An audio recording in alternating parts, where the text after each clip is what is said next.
Welcome back to the channel. आज के video में हम केस स्टडी डिस्कस करेंगे जो आपके 2023 एमएफएम के एंट्रेंस एग्ज़ाम में आई थी।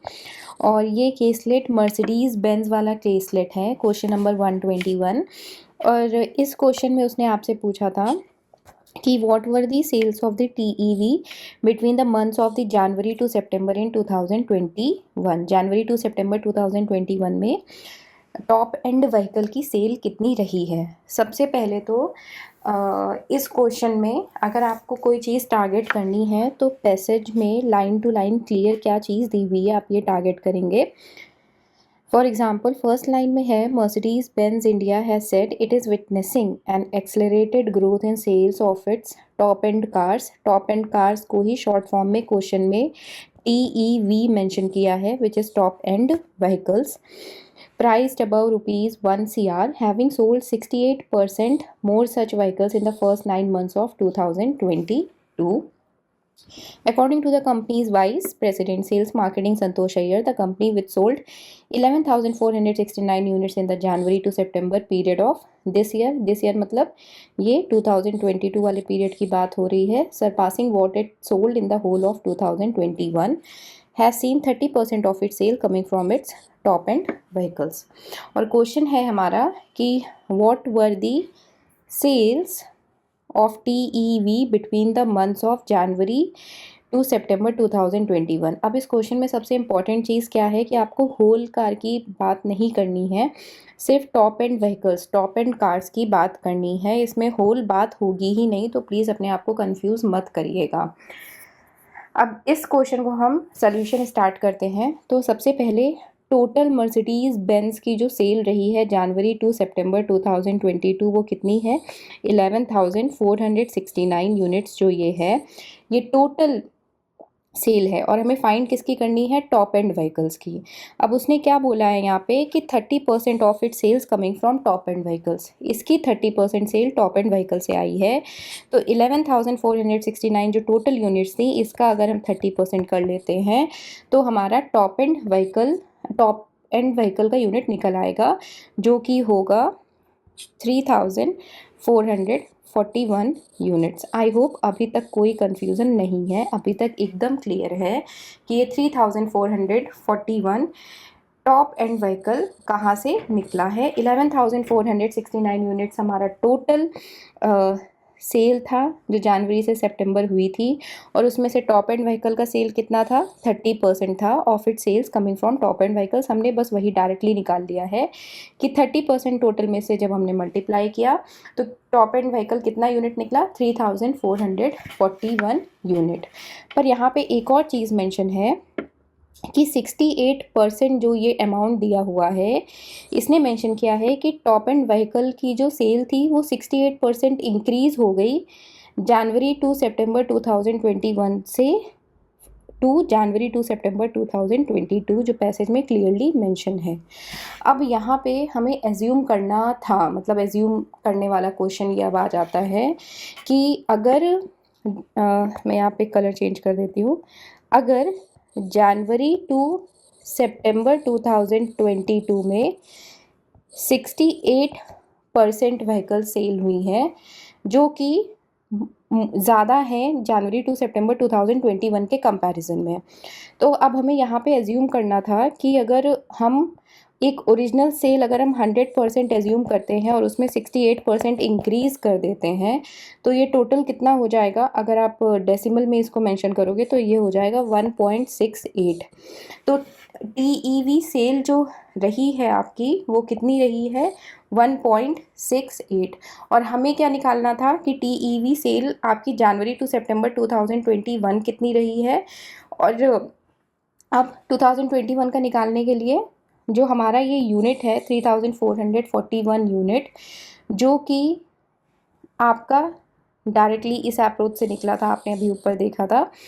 आप 3,041 को 1.68 से जब डिवाइड कर दोगे तो ये आपका निकल आएगा TEV सेल जो कि जनवरी टू सितंबर 2021 में हुई है which is 2,448 units. I hope इसमें कोई कन्फ्यूज़न नहीं है। इसके ऑप्शंस देख लेते हैं एक बार। ऑप्शंस हैं around 2050 units, around 2800 units, around 3100 units can not be calculated, और इसका करेक्ट आंसर होगा अराउंड 2050 यूनिट्स। नीचे आंसर भी दिया हुआ है तो आप मैच भी कर सकते हैं।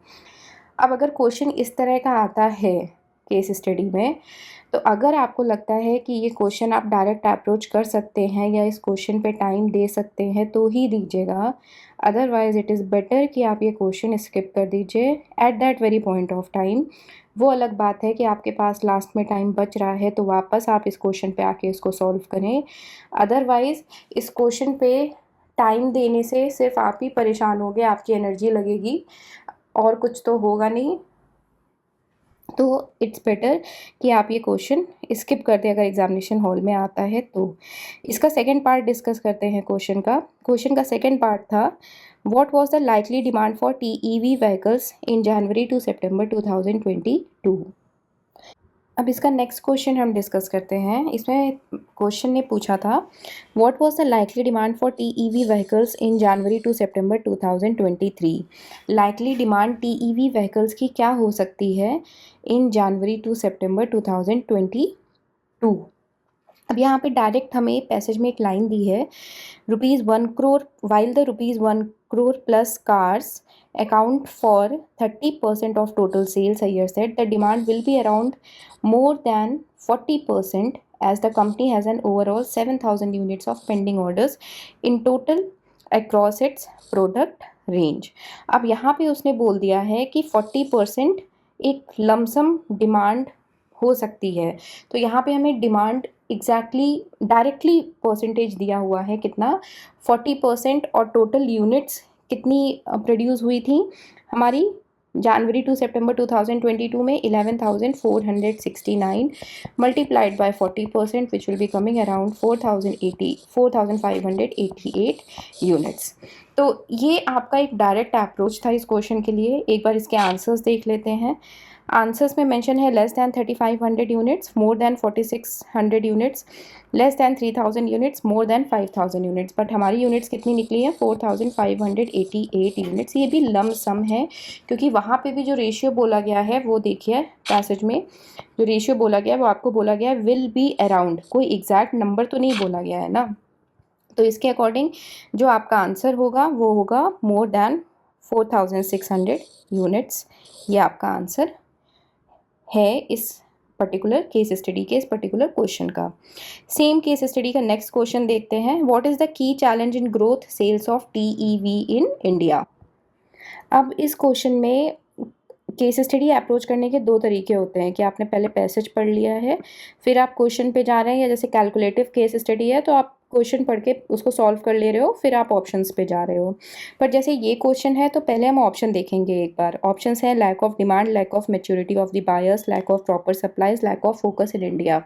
अगर आपने पैसेज पढ़ लिया एक बार तो यहाँ पे आपको पैसेज में ये लाइन मिल जाएगी कि as if the share of the top end vehicles in this total sales can grow further this year, he said the availability of some of these top end vehicles is also a challenge in terms of supply।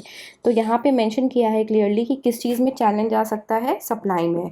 और यही question ने पूछा है आपसे कि what is the key challenge in growing the sales of TEV in India, और यहाँ पे इट इज़ सप्लाई। तो इसका करेक्ट आंसर हो जाएगा लैक ऑफ प्रॉपर सप्लाईज, जो आपका नीचे आंसर में। सो केस स्टडी में अगर आपको लगता है कोई क्वेश्चन आपका ज़्यादा टाइम टेकिंग हो रहा है एंड वो क्योंकि आपके पास एमएफएम की अगर हम बात करें तो टोटल 150 क्वेश्चंस हैं जो आपको 3 आवर के टाइम ड्यूरेशन में करने हैं अटेम्प्ट। अब अगर आपको लगता है कि कोई एक बार तो पहले केस स्टडी अटेम्प्ट करने के पहले पर्टिकुलर केस स्टडी के जैसे मर्सिडीज़ बेंज वाली है सारे क्वेश्चन पढ़ लीजिए। अगर आपको लगता है कि आपको कोई क्वेश्चन बहुत ज़्यादा ट्रिकी लग रहा है तो आपको जो रफ शीट मिलेगी उसमें मेंशन कर लो क्वेश्चन नंबर 1 और उसको स्टार मार्क कर लो या सिर्फ मेंशन कर लो, जिससे आपको याद रहे कि आपको ये क्वेश्चन सबसे लास्ट में एक बार देखना है। और सपोज़ जैसे ये क्वेश्चन था, ये तो फिर भी ठीक था, बट ये वाला क्वेश्चन जो हमने डिस्कस किया था, ये इसका प्रोसेस लेंदी था, तो इसको अगर आपको नहीं अटेम्प्ट करना है तो आप छोड़ भी सकते हो। अदरवाइज़ आपकी स्क्रीन में भी preview, mark preview options available रहेंगे एग्जामिनेशन स्क्रीन में, वहाँ पे भी आप ये चीज़ मेंशन कर सकते हैं स्क्रीन पे भी। बट अगर किसी को लगता है कि उसे क्वेश्चन अटेम्प्ट करना है तो वेरी वेरी सेफ ऑप्शन, आपका जो रफ शीट रहेगा, रफ शीट में कॉलम बना लेना है इस साइड, और इस साइड वो क्वेश्चन लिखते जाना जो आपको लास्ट में, सबसे लास्ट में अटेम्प्ट करने हैं, जिसमें आपको 50-50 डाउट लग रहा है कि इस क्वेश्चन में मैं 50, मतलब I am very close to the answer, और इस क्वेश्चन को मैं लास्ट टाइम में 10 से 15 मिनट या 5-10 मिनट का टाइम दे सकती हूँ, तभी अटेम्प्ट करिएगा। Otherwise just drop that question, because negative marking बहुत ख़राब चीज़ है। Rather than do not attempt that question, सबसे बेस्ट ऑप्शन है। और हाँ, अगर आपने कोई क्वेश्चन अटेम्प्ट करके उसको प्रीव्यू पे छोड़ दिया है तो ये मत सोचिएगा कि इसका मार्क्स, मतलब अगर करेक्ट आंसर हुआ तो मार्क्स नहीं मिलेगा, या रॉन्ग आंसर हुआ तो मार्क्स डिडक्ट नहीं होगा। अगर आपने कोई क्वेश्चन अटेम्प्ट करके प्रीव्यू पे छोड़ा है तो इसका मार्क्स, अगर आंसर गलत है तो आपने जो आंसर मार्क किया है, अगर वो आंसर गलत है तो नेगेटिव मार्किंग भी हो सकती है, और आपका मार्क किया हुआ आंसर करेक्ट है तो पॉजिटिव मार्किंग भी हो जाएगी। मतलब वो क्वेश्चन करेक्शन के लिए जाएगा। ऐसा नहीं है कि अटेम्प्ट करके प्रीव्यू कर देने से वो क्वेश्चन चेकिंग में नहीं जाएगा, वो क्वेश्चन चेकिंग के लिए जाएगा। तो please be very careful while attempting the questions, and all the best for your exam, all the best for your preparation, and try not to take any stress on the 8th 9th को तो exam है, on the 8th of Feb try not to take any stress और any extra चीज़ कुछ भी करने की कोशिश मत करिएगा, बिकॉज लास्ट मोमेंट पे वो आपकी प्रिपरेशन को सिर्फ डिस्टर्ब करेगा और कुछ नहीं करेगा, सिर्फ आप स्ट्रेस लोगे और अपनी प्रिपरेशन को डिस्टर्ब करोगे। So please be very confident for your exam, and the day when you are appearing for the exam, be very confident that whatever attempts you are doing it right, and be satisfied। and हर question हर कोई attempt नहीं कर सकता है, ये dilemma अपने mind से बिल्कुल हटा दीजिएगा, बिल्कुल मत रखिएगा। एंड फर्दर अगर कोई कन्फ्यूज़न होता है या कोई क्वेरी है, please reach out to us in the comment section और टेलीग्राम और whichever platform you feel feasible। Thank you so much for watching this video अच्छा लगा है तो प्लीज़ लाइक, शेयर और चैनल को सब्सक्राइब कर दीजिएगा। Thank you so much.